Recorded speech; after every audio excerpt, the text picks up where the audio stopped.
I feel incredibly honored to have, I really do mean that sincerely. My first meeting with you was actually at CAS Awards, I think a couple of years ago, maybe through Damsky. Right, maybe. and I run into you once in a while. I'm stalking you, no. So, but he won a Career Achievement Award for the Cinema Audio Society, which is an amazing, they don't give it out very easily at all. It's a really high honor. No, it was a tremendous honor. But you could see why. I mean, I was going to go and start saying titles, but really I think they're kind of self-explanatory at this point, giving our visuals. He's really worked on an amazing diversity of films, not to mention have seen much of technology change and workflow change, and it's a real gift to have him today. So without further ado, Jeff Wexler. And the thing about the CAS award also was that I was really surprised actually that they would honor me in that way, but they call it the Career Achievement Award rather than the Lifetime Achievement Award because they want to first of all give it to people before their careers are over, and they also take into consideration your contribution to the industry and to the work that we do. Not so much, my resume is a good resume. I've worked on a lot of good movies, and I've worked on some dogs and stuff like that, but. And there are lots of people that have much bigger resumes with much bigger movies. But I think that the people at CAS really felt that I contributed more than just the work that I had done, because it's my other passion actually is teaching. Originally I was going to be a school teacher. I was going to teach sociology at the college level. I had no intention of getting into this business at all. I've been around it all my life. Basically, my father is Haskell Wexler, who's a fairly high-profile cameraman and director. And so I was around the set, probably at the age of 2, riding on the dolly and playing with all the neat toys and all that. And but growing up, I never wanted to get into the movie business at all. It was just not something I even thought about. I wanted to be an architect actually, and my older sister, who was dedicated to making sure I would fail at anything I tried, talked me out of it. She said, "You'll never be an architect. The math will kill you." And I wasn't very good in math or arithmetic. It turns out I was seriously dyslexic, and I really, a column of figures was like the most intimidating thing ever. So. She was right to a certain extent, even though she could have said, you will make it as an architect because you can get a draftsman, a draftsperson who will deal with all that stuff, and you can be the creative force, and but she wasn't going to do that. She was just telling me that I would fail. But so I was in college for years and years, heading for my master's in sociology and getting a teaching credential and all that.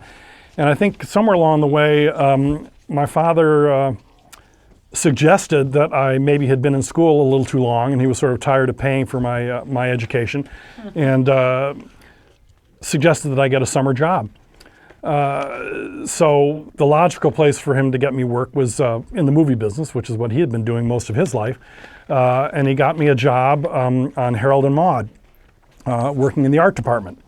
So I was hired as a production assistant to work on that film. I already knew Hal Ashby because Hal Ashby was a terrific editor for 20 years before he became a director, and had been the picture editor on a number of movies that my father had shot for Norman Jewison. And I had spent a lot of time going to dailies and sitting in the editing room and experiencing that whole side of it, aside from being on the set and watching Pop shoot and stuff like that. But when I got the job on Harold and Maude, it was the first time that I was on the set as an active participant, not as a guest or a visitor, and I loved it. It was just amazing. I went to dailies every day, and all the stuff that I was doing for the movie was right there on the screen. The next day, I'd go to dailies and I would see, that little thing that I did when they had to. I don't know if you've all seen the movie or if any of you have seen it, but I was working with the production designer and the prop man, and it was my job to get all the stuff that was going to be up on the screen. For example, when Harold's mother gives him the E-type Jaguar, and we wanted a big red ribbon. Production designer said we want a big red ribbon. I had to go to downtown San Francisco and find the place that manufactures ribbon and could actually cut something that was this wide so it would cover the car and it would look like a gift and all. So it was really exciting. And then you see it up on the screen and it's just great. It's just exactly what it should be. All those daisies that were cut out in the railway car and everything on her birthday and all. I sat there at night cutting out all those daisies and stuff like that. So it was really a terrific experience. And I think probably halfway through the movie, I decided this is what I'm going to do. I'm not going to be a teacher. I'm not going to pursue that. I want to work on movies. So I thought that I would continue on in the art department, but I wanted to do something more technical because I'm a real gadget freak and I love playing with all the equipment and everything. So it was either going to be camera or sound, and it was not going to be camera. My father has very large shoes to fill. I didn't want to follow in his footsteps or any of that stuff. So I chose sound. And without really knowing anything about it, except I watched it being done, just as I'd watched camera being shot on the set. I listened to it in the editing room. I sort of had an idea that of how it was to be done, but I just presented myself to the world. First of all, I did try and do a little boom work at first by putting, I think it was some sort of heavy object, maybe it was a book or something on the end of a broomstick, held it up over my head for about 10 seconds, and I said, this is not for me. If getting into sound means holding the stick over my head, it's not going to work. So I said, well, I'll just tell everyone I'm a sound mixer. I'll just bypass that, working in utility and then becoming a boom operator, and I'll just say, hey, I'm a sound mixer. So I got an interview for some reason, probably because of my father, I don't even know, with Gene Corman, Roger Corman's brother, who was producing a movie. And I went in for an interview to get the job as a sound mixer.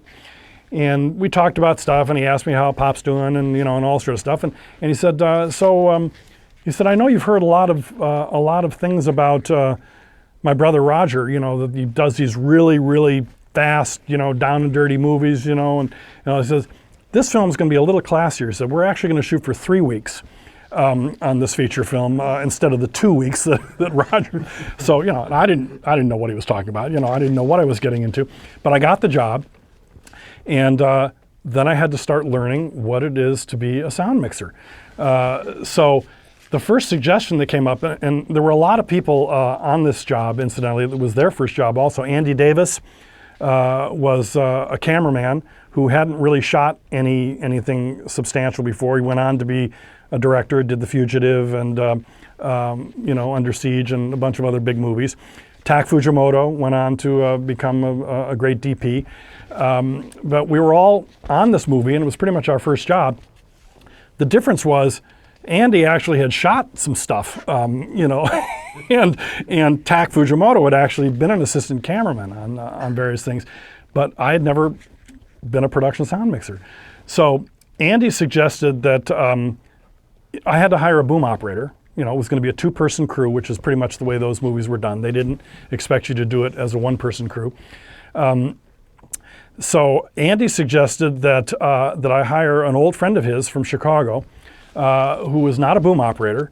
He was a teacher. His name was Tom Holman. He taught film at the University of Illinois at Champaign. I hired Tom based on what Andy had said, and Tom showed up, and what we would do is we just went over the Nagra every day on the job, as a matter of fact. Talk about on-the-job training. I'd say, Tom, so what does that switch do?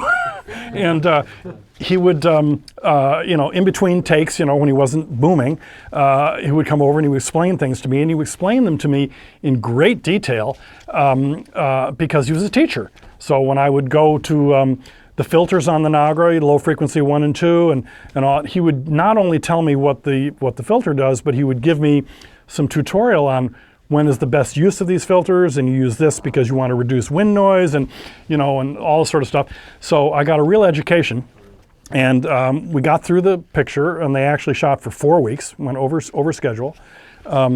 It was a terrible movie, and the picture was very bad. I mean, the image was bad, the sound was bad. I mean, it was just horrendous. But I think they paid me $450 a week for me and equipment. And we got through it, and I learned a whole lot about how to be a sound mixer. The story, Tom was up an 8-foot ladder, getting ready to boom a scene, 5 people in it. And he was trying to get his cues and remember the dialogue and all the stuff that the boom operator has to do. Right before they're ready to roll the camera, he came down off the ladder, comes over to me, and he says, we're using the AKG CK9, which is, a long shotgun microphone that has an interference tube, and it really wants to be operating in a free field because we're getting lateral reflections off the ceiling, and it's affecting the polar response. And I said, Tom, get up that ladder and point the mic at the people who talk. Because we had a movie to make, and Tom was like lecturing me.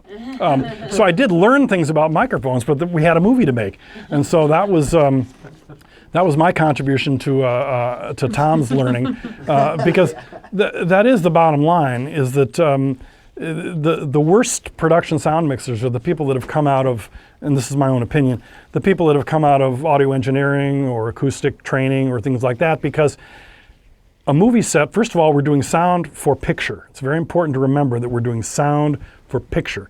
We're not doing sound for its own sake. We're not recording music.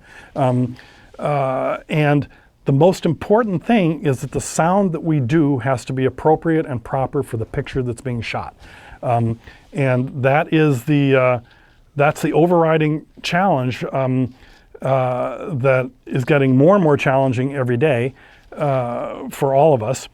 But it's the thing that's hardest to learn, that and the relationships on the set, the importance of cooperation, the importance of understanding everyone else's job, also the fundamental understanding that during production, there's a reason why movies, and I'll speak mostly about movies because that's where most of my experience has been, there's a reason why there's the production period and there's the post-production period.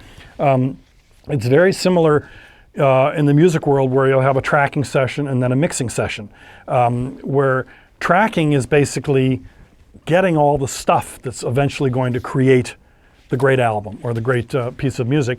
What we do in production is getting all of those pieces, getting all of those things. We're not making the whole movie on that day, even though there's a lot of DPs that think they're making the whole movie on that day, and I want to get this beautiful picture right here that they don't realize will not cut at all with this other great picture they're going to make in the afternoon. And for sound mixers, in my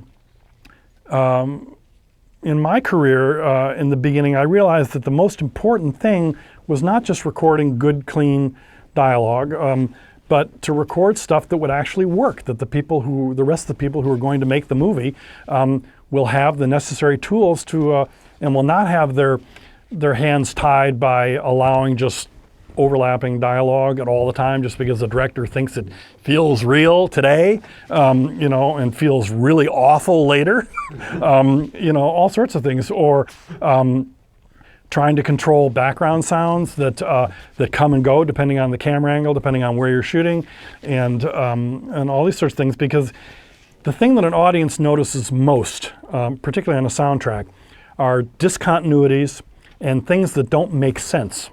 And what I mean by that is if something doesn't match our expectations of the reality of whatever it is we're watching, if something takes you out of that, that's what an audience notices more than, let's say, sound that isn't pristine or sound that isn't necessarily perfect. And an example of this, one of the examples would be a big compliment that I actually got from Buzz Knudsen after, who was a chief re-recording mixer at Todd AO for many, many years. He was the mixer on Bound for Glory, which was the first big union movie that I could do. And when I sat in on the dialogue pre-dubs on that, he said, I want to thank you, he says, for making sure that when they do the wide shot, and then they do a 3-shot, and then they do a 2-shot, and they do a single, you didn't always move the microphone as close as it could be. So that when we got into the single, the microphone is still a little back there. We still hear a little bit of the room. He says, stuff cuts like butter. And so I learned from Buzz that it's not, I mean, a lot of people will tell you, and they'll tell their boom operator, a lot of product, get that mic right down there, we're in a close-up now, you can get right down. But the point is, when you cut all that together, all of a sudden that close-up, not only visually, but, on the soundtrack, feels like it's coming from somewhere else. There's 2 areas where I've been pretty much a pioneer, and that is, I was the first to do DAT recording in production for movies when it was not yet a proven format at all. And I was able to do it. First of all, I wanted to do it because it was the first chance we had to record digital audio in the field in a practical manner. I mean, we had done some projects before with, with large-scale, digital recorders and stuff like that, and even some early experiments with the Sony F1 system. I don't know if you know, that was tied to the Betamax, but the DAT machine finally gave us the possibility of recording digital audio in the field, so I wanted to do it. And I knew that it had already been pretty much a proven format in the music world. I mean, they were loving it. It became an immediate substitute for a 2-track, not necessarily for a 2-track master, but at least for a 2-track distribution. And I don't think it was really used in the music world for mastering, except at certain levels. And what we're doing in production sound is we are making the master production recording. So I was a little concerned about that. But I started using a Sony D10. This was even before the D10 Pro, which was really a consumer machine, which was not readily available because during this time, the music industry and the film industry was again trying to get a format outlawed. DAT machines, you weren't allowed to bring a DAT machine into the country. I don't know if you know this or not, because similar to the famous Betamax suit, where the studios tried to outlaw videotape, home videotape, because they felt it was a threat to, it turned out to be a huge moneymaker when they started distributing movies on tape for home use. That's a whole different story. But they went after DAT for the same reasons. People can make digital copies, we cannot allow this. So the DAT machine that I actually got was from Japan, and it was a gray market DAT machine with a Japanese manual. But I was hell-bent on using this, and I wasn't going to make any production a guinea pig for this format, so I was still running my Nagra. So I was running a complete parallel system. My mixing panel was feeding the DAT machine and was feeding the Nagra, and so that if there was some big problem with the DAT format, the production wouldn't suffer. They would still have the 1/4 inch as they've always had it. I had the extra advantage that a couple of years before this, or actually several years before this, 1980, this would have been 1989 when I first used the DAT machine. In 1980, Hal Ashby decided that he would hand over North Star Media Sound Services, which was his little post-production company, that it was doing all the sound transfers for the movies that he was doing. And they also had a telecine setup. He didn't want to give me the telecine setup because I was still making them some money. But he said, I want you in charge of the whole sound side of it. So he actually gave me and my boom operator, Don Sufal, the rights to North Star Media if we would run it and keep it profitable and all that. So we owned this little transfer facility where I actually did a lot of sound transfers myself. So I learned how all that's done. When we did the first movie with DAT, we did all the sound transfers at North Star. So the editing department, they didn't know any different. They ended up with the single stripe mag, the way they've always gotten it. We didn't even have to, fortunately the editing department, they actually were interested in the fact that I was using DAT, and they were excited about it and all that sort of stuff. After 2 or 3 movies where we were doing all the transfers, the format had proven itself for the most part for me. You know, I knew it would work. There were no sync issues because being a digital format, it basically was a dead sync, self-syncing format. You know, and this was before we were dealing with time code or anything else, so that none of those were issues. It certainly was as accurate as Crystal Sync, which is what we've been relying on for years and years. So really the transfers were just pop the DAT cassette in there, press play, and play it out in real time and transfer to mag. So a job came up for, actually it was Jack the Bear, was the picture that I did for Fox. Fox said, well, you know, the transfers will be done here at 20th Century Fox. So I had to tell them, I said, well, I'm recording on DAT. And they said, what's DAT? They then sort of looked into it and they said, well, we don't want to do that.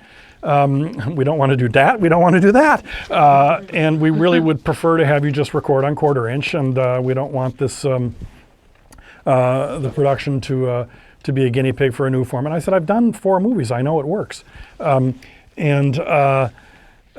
they were going to do the transfers, and so I went into the transfer room and talked to all the people there, and they just were still stonewalling it. They said, there's no way we're going to do this.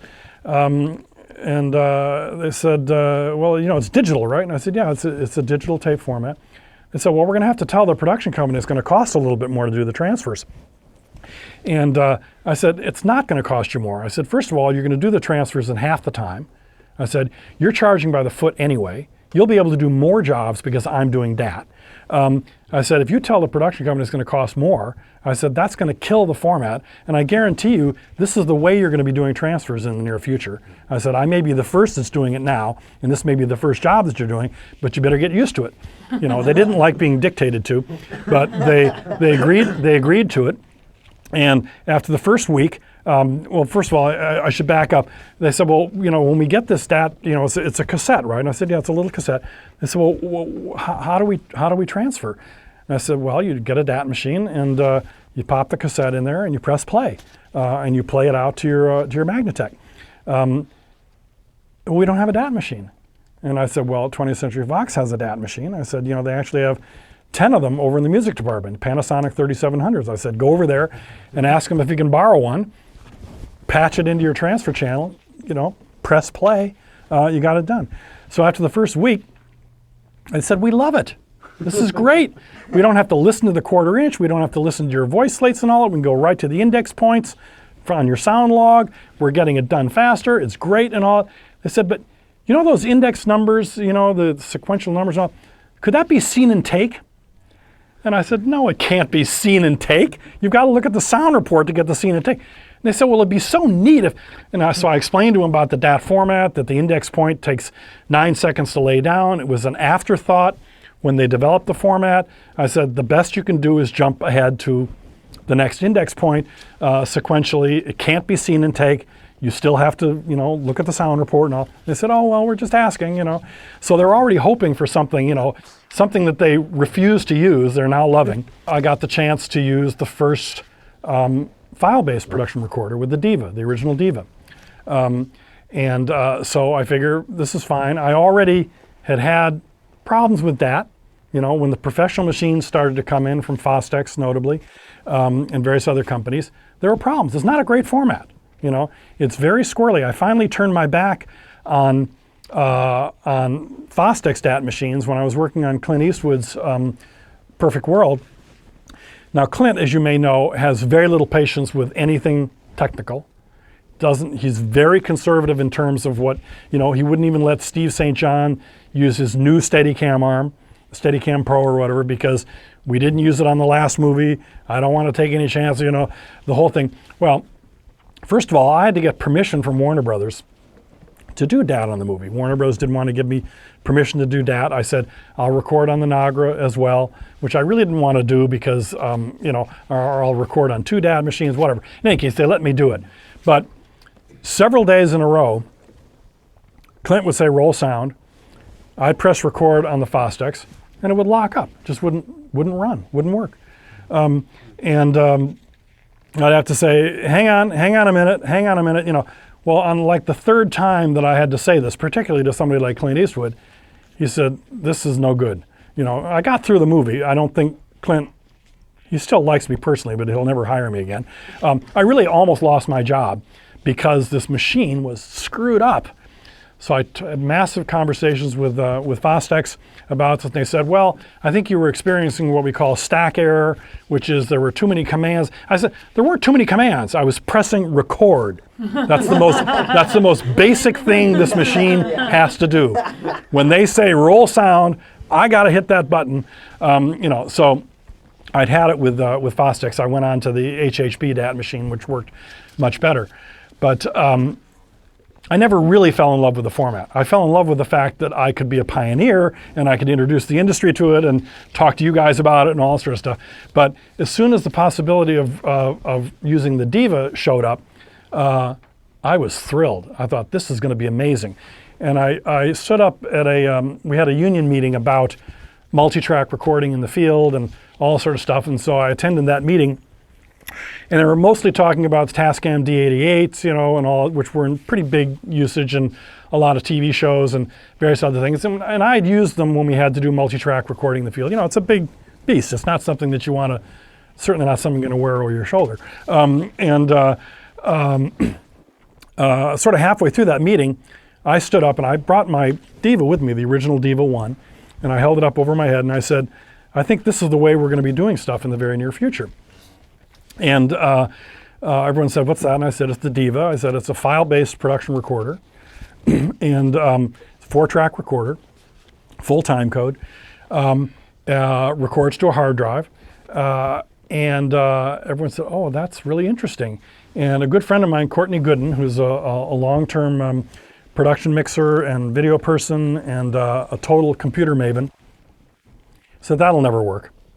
He said, we can't trust the production sound to this little recorder that's generating sound files and all that. He says, what about confidence monitoring? What about listening off tape? What about, he says, it's never going to work. Well, he was wrong, and he was wrong to this day. But I decided I'm going to use this as I'd used DAT, and I got a job working on Ed Zwick's picture, not Under Siege, The Siege. They shot most of the picture in New York, but they were coming out here to do 6 weeks of work. And I told Ed Zwick and the rest of the production that I'm going to be using this new recorder. They were skeptical, but I said, but I'll be running a DAT machine in parallel with it, so, if things go awry. Well, the post-production person, trying to remember who it was, but in any case, Sound Deluxe was already on board. Sound Deluxe got excited about this whole idea. They were ready to do the transfers off the Diva, to MAG, and we were still transferring to MAG, so, the editing department really didn't have to get involved. Picture editing didn't have to get involved in it. And what we had to do on that movie is they had another Diva in the transfer channel, and I would pull the hard drive out of my Diva in production and send the hard drive in, and they would put that in there and they would press play.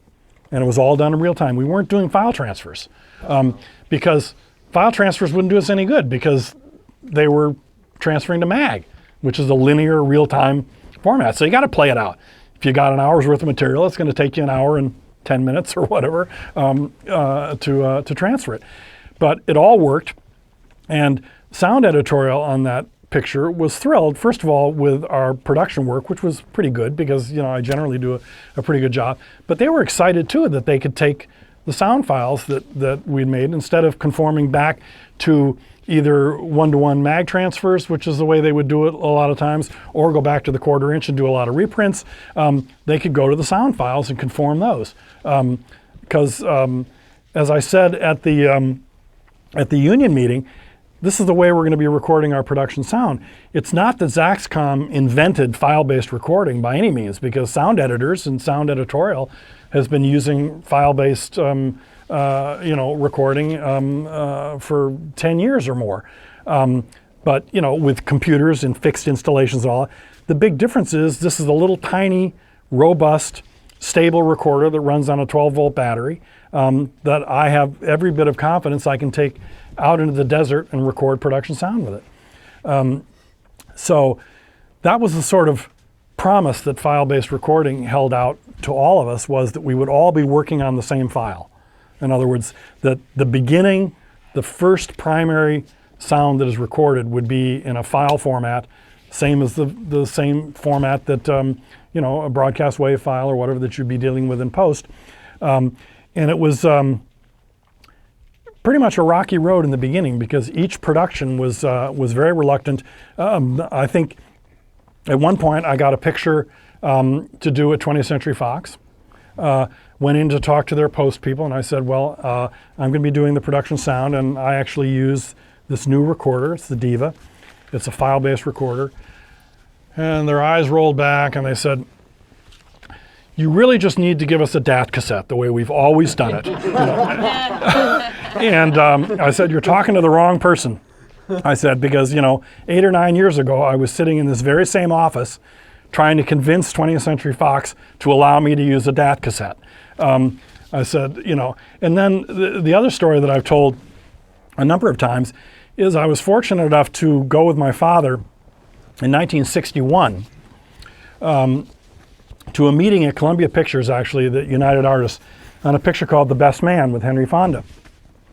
Jack Solomon was the production sound mixer.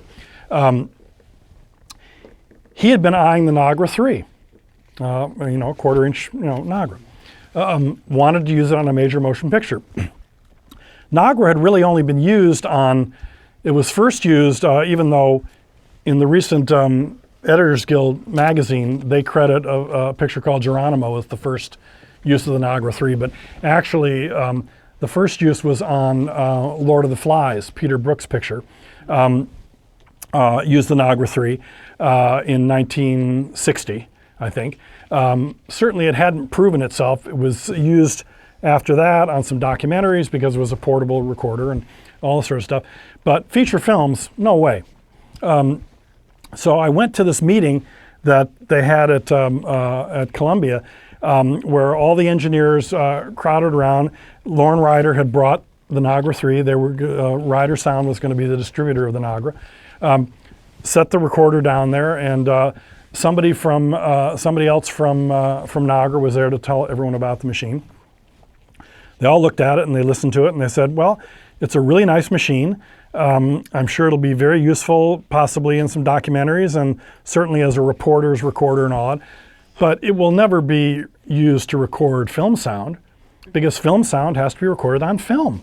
Up to that point, production sound was recorded primarily on Stansel-Hoffman magnetic film recorders. You recorded the sound on sprocketed film. That's the way we do it. So again, the engineers were proven wrong. The Nagra proved itself. But it's a story that I've had to tell a number of times when people have been very resistant to any sort of change because we've had to go through. I mean, I would say that those are the three most significant changes in terms of production sound recording: use of the Nagra, use of DAT, and then file-based recording. I can't say that I had any hand in having the Nagra adopted because I wasn't, 1960 when I was 12 years old. These transitions or this adopting of new technology came from the production sound mixer and primarily from me and a handful of other people in terms of file-based recording because we wanted to do it. There was tremendous advantages for us in production to do file-based recording if we could make it work. As I said again at this union meeting, what I love about this Diva that I held up, I said, is that we're going from a DAT machine with 1 million moving parts and wondering how it's ever going to work properly to a device that has one moving part, the hard drive, which is rated to spin reliably for 100,000 hours, mean time before failure, and which is, I'm fudging it a little bit because obviously there are all sorts of other failures. But I said, the fact that we're going to a device that has one moving part is a tremendous advantage for us. And everyone that's ever had a tape jam or has ever had, a DAT machine screw up or whatever can realize that that was a big advantage, and that was the big desire to go to something like this. And also the fact that we could easy and reliably record 4 tracks, which we couldn't do with the DAT machines. even though there were some companies that had experimented with putting 4 tracks on DAT, and I'm sure that that would be problematical. It would probably just be twice as bad as the 2 tracks on DAT. And I never got, I was very happy to just Was that say, the PD4? Was that the? No, that was still a 2-track machine. Okay. No, it was Stellavox that became the StellaDAT. They tried a 4-track format on DAT, but it never caught on because the recorder itself had already failed miserably. So they didn't have any inroads into our business. But we could record 4 tracks, and also the other big, really wonderful thing was that we were making sound files. You have all the advantage of the fact you didn't have to worry about multiple copies of the same file, they'll be identical. And in answer to Courtney Gooden when he was talking about, what about confidence monitoring? We can't listen off the tape, when you're doing these file things and all. Well, what we had was checksum verification, okay? Which is much better than listening to whether we have the sound or not, because I found out that this whole confidence monitoring thing is a myth anyway. With the PD4 that I was using, the DAT machine on the Clint Eastwood picture, going back to that story, because finally Fostex gave me a new machine to use. I recorded on the DAT cassette on the new machine, sent it into transfer. They couldn't play that DAT cassette back on any of their machines in transfer. There was a slight misalignment, whatever like that. I had to send my machine in production in to make the transfers, okay? So much for confidence monitoring. I may have been listening off the tape, and during production, I thought I got a great recording. Nobody else could use it. Checksum verification, if you know anything about computers and all that, verifies that the data coming in is the data that was written to the disk or to the drive or whatever. And I don't have to hear it. As long as I don't get any error indication, as long as I don't get any problem, and the Diva was very good at letting you know that there was a problem, I was totally confident. I didn't have to hear it. And in fact, I will say that over the years, as there were more file-based recorders that came in and more people were doing it, there have been problems, and checksum verification doesn't always save you. And I'm sure you've had corrupted files, and I'm sure you've had all these things. But for the most part, in the beginning, it was smooth sailing for me, and everyone kind of loved it. I'm a real, I don't want to say Luddite because that's the wrong term, but I am so old school that even when I have my Diva 5.8, which is a 10-track machine, and I have 8 wireless microphones that work very well and all that, I still approach movies, hopefully, recording 1 track, 1 boom mic, and I have to tell you, for example, a big movie, Last Samurai, okay? I had my Diva, 4 tracks and all that. I would say 80% of that movie was done with 1 mic and 1 track.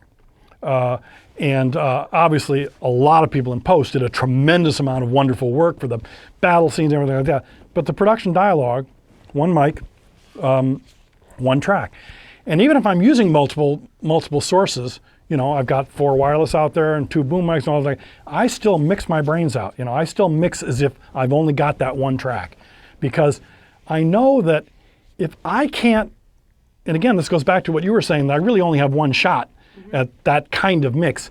But if I can't feel that I have a good shot at making 1 good mix from whatever sources I've decided to use to cover a scene, then you guys are going to have trouble, or the people in re-recording when they have to mix, because ultimately they have to mix it to 1 track also.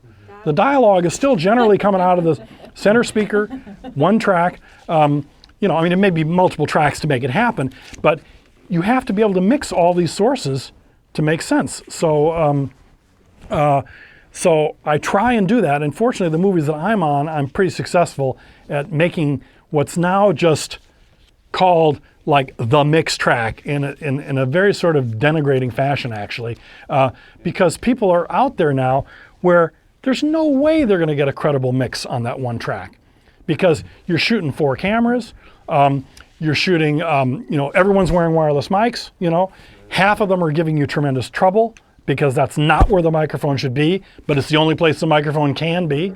So you can still try and make a mix that works, but you really won't be successful for the most part. You're going to have to rely on people in post, breaking out all those tracks. Everything's on ISOs and all that, going in there, cleaning everything up, trying to figure out, well, I can't clean up this track, but it happens to be the guy standing next to him. His track works pretty good, so I'll use that track. You know, things that you know, the production sound mixer, maybe by take 4, if there is a take 4, just beginning to figure out how I might be able to make that work in the mix, and then they're on to something else, and you know. I have always tried to separate the equipment and the technology and all that from what I do as a professional sound mixer, production sound mixer, because I feel that it's specifically an American thing also, is this desire to somehow believe that I can get a piece of equipment that's going to make everything good. I don't have to hire you or you to make it good. I can get that piece of equipment. I can solve the problem with a piece of equipment. Because first of all, the piece of equipment is going to talk back to me. It costs less. Even if it costs more, they don't care. There's this fascination with equipment and technology solving our problems, and it carries over all the way into, you know, waging war in Iraq. You know, I mean, so I've tried to keep these things separate. So I certainly would accept a job if somebody from the studio called and said, we'd like to get Jeff because he really knows what he's doing with all this file-based stuff, because he's one of the few people that actually has done it and all that. I certainly would take the job, but I would much rather get the job from a director or a producer who says, you got to get Jeff Wexler because he just did a fabulous job on the last movie. And we don't care what he was using. Because as I've said before, a good conversation with the director in the morning will ensure a better soundtrack than any piece of equipment that I can show up with. And I'm still totally fascinated by the gear and the tools and all that, and I get totally into that, and I love getting new equipment, and I love pioneering and doing all that stuff. But I try and keep the appropriate balance between those two things, because the technology and the equipment and all that is going to change, you know, and now it's changing rapidly all the time, that I don't want to tie my career and my abilities and what I would like to think are my creative choices in production to be superseded by, you know, some piece of gear or something. I mean, I actually had a production manager. I'd done 2 movies for this person. They called me for a film, and they said, you know, it's very low budget. I don't think it's something you'd be interested in. You know, we really can't afford you and all that. But I'd love to know, can I get an equipment list from you, what you were using on the you know, so, you know, I figured out what they're doing. They wanted to get my equipment list, you know, what I used in production on their last movie, where they had a brilliant soundtrack. I did a really good job, you know, everyone was happy, and give that to somebody else that they were going to hire who doesn't have the experience. You know, get Jeff's equipment. You'll do a good job. You know, you'll do a job just like Jeff. You know, I mean, it's ridiculous, but they'll try anything. You also have to educate the people that are hiring you, because sometimes they're hiring you just because, you know, you'll work for the right amount of money, or you did a good job maybe on the last movie, whatever, but they don't really understand what we do in production. I mean, for example, on the Black Marble, which is a picture that Joe Wambaugh was the producer on it, and he had produced one other movie, Onion Field, which he was originally a writer and an ex-cop. We showed up at a location, incredibly noisy, and it was a cemetery scene, very tender scene, guys kneeling down to the gravestone. You know, it was right at the intersection. We were in El Segundo or something. I mean, it was just horrendous traffic. He put on the headphones. You know, I gave him a set of headphones to listen to a rehearsal. Took the headphones off, and he went, "This is horrible." He said, "I can hardly hear them talking. What are you going to do about all the traffic noise?" I said, "Don't worry about it." I said, "We'll get rid of the traffic noise." And he was still like totally troubled. He wouldn't even put the headphones back on, and he was just sort of pacing around and all. So we go to Daly's the next day. He listens to the stuff on the screen, comes over to me. He says, "It was great." He said, "I heard every word." He said, "It was amazing. how did you get rid of the traffic noise? And I said, we stopped the traffic. And he said, well, there's like a filter, or, and he started going like this, like a long microphone, you know. He said, were you able to, and I said, no, we stopped the traffic. And he looked at me and he said, you mean like with the police? And, you know, and this is an ex-cop talk. And I said, yes, with the police, they stopped the traffic. And he kind of looked at me like, what a brilliant solution, you know. But the fact of the matter is, it was the only solution. You know, if you want to get rid of the traffic, you know. So somebody else heard this story, somebody else in the production, and they said, you know, Joe Wambaugh kept doing, you know, showing the long microphone. He said on the last movie they were doing, he said we had a similar situation, a lot of traffic noise and all, and you know, the sound mixer, you know, the boom operator was using this big long microphone and, you know, saying everything's going to be fine and all that. And he said, and we got into mixing the movie, and, you know, we didn't hear as much traffic as there was there, but, you know, the voices sounded terrible. He said, you know, we ended up having to loop the scene anyway, not because there was too much traffic, but our actress just didn't sound like the same person that was in the scene before that we shot on stage, because it was the wrong way to solve the problem. For all multi-track recording, I adopted what seemed to make the most sense at the time, because there weren't that many people doing any multi-track recording, was take track one and just treat it like my mono Nagra. That's it. You know, if I have one mic out there, one mic, it's going to that track and I'm mixing it. See, that's the other thing about mixing. When you're a production sound mixer, we're not always mixing stuff. You know, if you got one microphone out there, but we're still working as production sound mixers because we're making all these other decisions. The primary decision being, what are we recording? If I'm recording your close-up, I'm not mixing anything, but what I've done as a production sound mixer is I've said, okay, we're doing your close-up now. We don't need to run the 45 extras that were in the background on that other shot because we want to get this close-up clean. To me, that's mixing, but it's like physical mixing. It's getting control over what we record so that all of you guys will be able to put the scene together. When we're on your close-up, we can take the track from that background that was filing through there in their high heels and whatever, and mix it in, but mix it in where you want it to be on your close-up.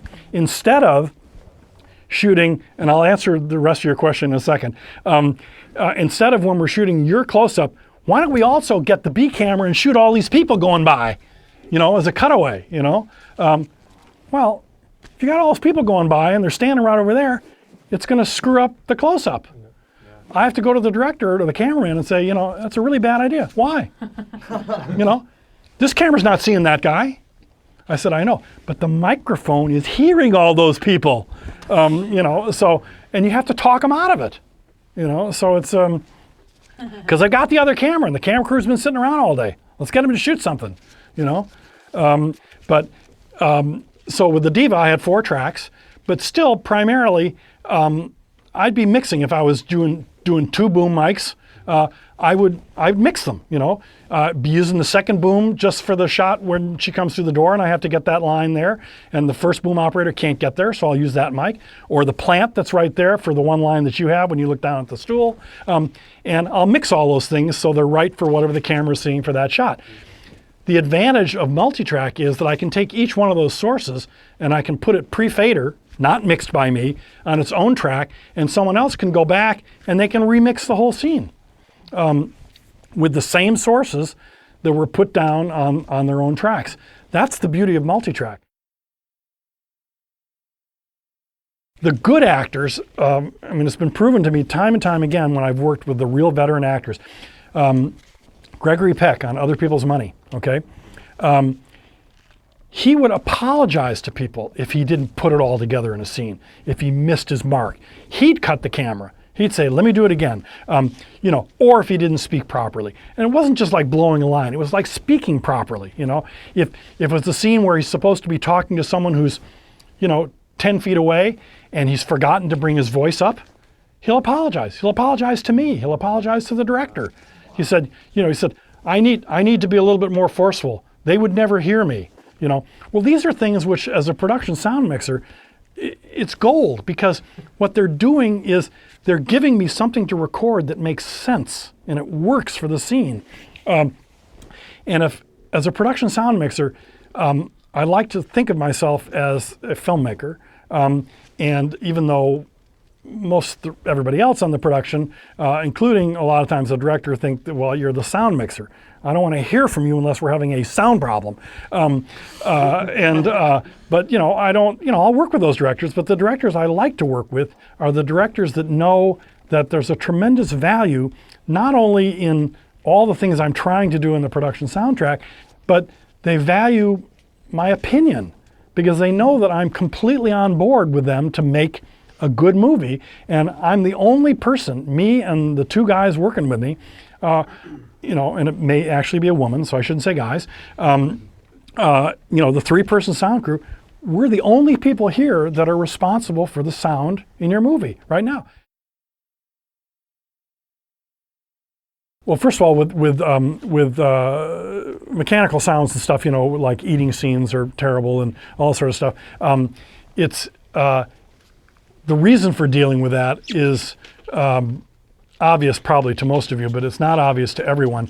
But it's because you need to adhere to one of the primary rules of sound recording, in my mind, which is it is much easier to add things than it is to take things away.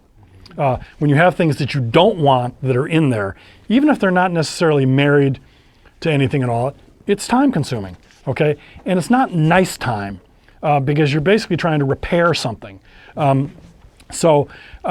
When people say, well, why aren't you recording all those footsteps? Or why aren't you recording all these things? Or why are you putting moleskin on the bottom of those plates when they set them down? It doesn't bother me. I hear the plates set down. I said, it will bother you later, and it will bother your sound editor later. Because if you really want the sound of that plate going down, it can be done. It can be done in Foley. If you really like that plate, I'll record it wild now, and you can have your editor lay it in at dailies, whatever. I said, but I can tell you professionally and responsibly, I don't want to hear that plate going down on their line. Well, he's not sending it down his line. I said, well, he did on take 2, but take 3 he might. So we still go in there and try and do all those things. And as far as dealing with the actors, that's a different relationship on every movie, depending on, there's some directors that tell you right up front, I don't want you talking to the actors about anything, you can say good morning to them, that's it, okay? And you have to respect that. They're directing, you're working for the director. Other directors may say, if you're having trouble, whatever someone's, you just go ahead and talk to Dean. He's a good guy. He doesn't mind. You don't have to bother me with that. You just go right to the guy and tell him. And if he is really a good guy and an actor, he'll say, God, I'm sorry I set that plate down. Can you put something on the bottom, so I can, and I'll, and then my, utility guy will be, should I actually already have been in there because we're doing a food scene or an eating scene, he should have done all the plates and everything, so we don't have the problem and we don't even have to talk to the actor. But it is all in deference to that rule of being able to add things and not being able to take things away. And the relationships are so important because, and the relationships with the rest of the crew. In other words, every other department can have such a serious effect on the sound recording. If you've got a prop person who says, I don't want you putting anything on that plate. I like the way the plate looks. The camera might see that. I don't want you putting anything on. Then you have to have a relationship with the prop person. Otherwise, you can't put anything on that plate. There are serious things that happen with the electric department, with the gaffer, with where they put the generator, where they put the ballast for the lights. They'd like to put them right on the set. Short feeder cable, great. Can't hear yourself think with them, making. But the good departments, they'll come to me in the morning. The gaffer will come to me, or if I'm fortunate enough to be on location scouts, which I used to be on all the time. They don't do it as much anymore. Good gaffer, particularly somebody I've worked with before, said, I've got a little bit of a problem with this location. I really wanted to put the generator 500 feet away behind that building, but they're not giving me clearance, so it's actually going to have to be in the alley here. It's going to be a little bit closer, but I've got construction building a little wall, and a done deal. We're not going to have any generator problems, I didn't even have to go to anybody. They came to me. But that's also a function of the fact that I've had good relationships with these people working. We may have done 5 or 6 movies together, and they know that we're going to make a great movie. It's going to be well lit, it's going to look great, it's going to sound great, and we're going to serve the director and we're going to serve the project, and we're all in the same movie, So if he were like, a real a-hole gaffer and said, I got to put the generator there, deal with it. Can't you just put a mic on him? Then that's not a good relationship. But, that happens. And we may end up having to put a mic on him when we don't want to. A nice open mic here would be great, but it's going to buy too much generator. So we have to get a little bit more isolation by putting a mic on him. The overall scene is not going to sound as good, but we'll get through it.